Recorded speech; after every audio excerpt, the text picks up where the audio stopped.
Ayah tak pernah datang, tapi aku tetap bertumbuh. Aku bahkan belum sempat mengenal wajahnya, kata ibu. Saat usia kandungannya baru 3 bulan, ayah pergi begitu saja, tidak ada pamit, tidak ada alasan yang pasti. Hanya selembar keputusan dan bayang-bayang yang tak pernah kembali.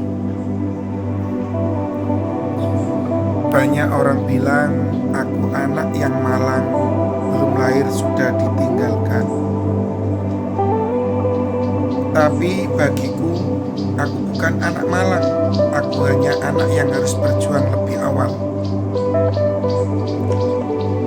Ibu, perempuan tangguh yang menjadi pelindung tunggalku sejak aku berada di rahimnya,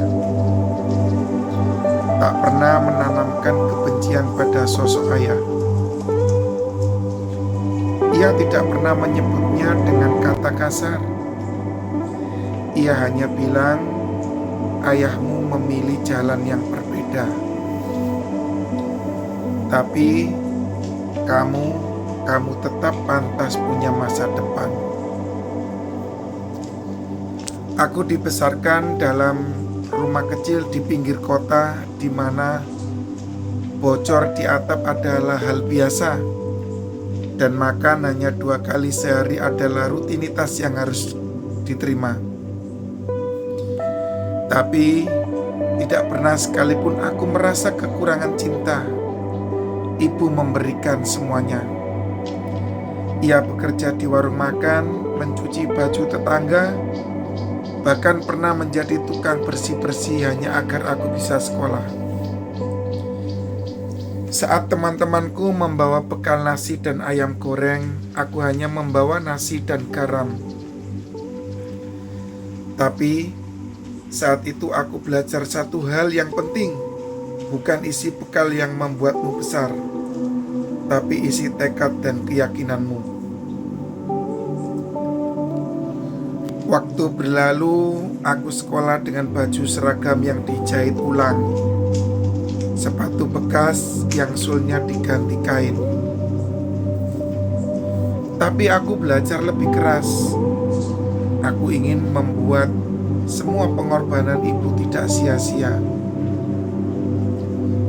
Aku ingin membuktikan bahwa anak yang ditinggal ayah bukan berarti anak yang ditinggal harapan. Aku lulus SMA dengan nilai tinggi, tapi kuliah terasa seperti mimpi yang terlalu jauh. Kami tidak punya uang, tapi Tuhan mendengar doa-doa kami yang lirih. Aku diterima di perguruan tinggi negeri lewat jalur beasiswa. Hari itu aku melihat air mata ibu mengalir bukan karena sedih, tapi karena bangga. Selama kuliah, aku bekerja paruh waktu. Pernah jadi pelayan kafe, jadi penulis lepas, bahkan jualan online. Semua itu kulakukan sambil membawa buku kemana-mana, mencuri waktu untuk belajar di sela lelah. Dan akhirnya, setelah bertahun-tahun berjuang, aku berdiri di panggung wisuda. Nama lengkapku dipanggil, dan aku berjalan maju mengenakan toga. Dengan ibu duduk di barisan depan menangis bahagia. Banyak orang datang ke wisuda bersama ayah dan ibu. Aku hanya bersama satu orang, tapi satu itu cukup bagiku. Karena di balik tubuh yang mulai menua itu ada kekuatan 1000 laki-laki yang selama ini menjadi pelindungku. Sekarang aku bekerja di perusahaan besar, punya penghasilan yang cukup untuk mengangkat kehidupan kami. Aku bisa membelikan ibu rumah kecil yang tak bocor lagi.